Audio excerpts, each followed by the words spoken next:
صحابہ کرام علیہ مردوان کے معمولات دیکھیں تو وہ قرآن مجید فرقان حمید پڑھنے کے لیے اپنے ایام اس طرح خاص کر لیتے تھے کہ 7 دن کے اندر کمپلیٹ کر لینا ہے، بلکہ حضرت عثمان غنی رضی اللہ تعالیٰ عنہ کو آپ نے وہ منزلیں خاص طور پر متعین کی تھی کہ آپ پہلی سورہ فاتحہ سے لے کر یعنی جمعہ المبارک کو شب آپ سورہ فاتحہ سے لے کر سورۃ المائدہ یعنی آپ سورۃ الانعام سے پہلے سورۃ المائدہ 6 پارے مکمل اور 7ویں پارے کا بھی کچھ حصہ آپ یہ جمعہ کی شب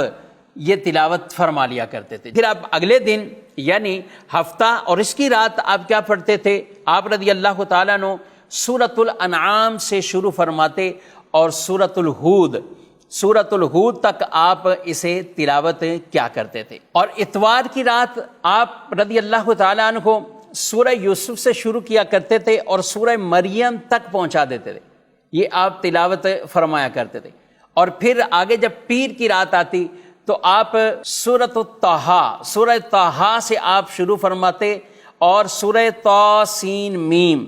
وہاں تک آپ اسے پہنچاتے، یعنی وہاں تک آپ تلاوت فرمایا کرتے تھے۔ منگل کی رات سورہ عنکبوت سے لے کر سورہ صاد تک آپ یہ تلاوت فرمایا کرتے تھے۔ بدھ کی رات سورہ تنزیل سے لے کر سورہ رحمان تک آپ تلاوت کرتے، اور جمعرات کی رات آپ آگے سورہ یعنی سورہ واقعہ سے لے کر سورۃ الناس تک یعنی یہ ختم فرمایا کرتے تھے۔ سبحان اللہ، یعنی آپ نے جمعہ کی رات کو شروع کیا اور جمعرات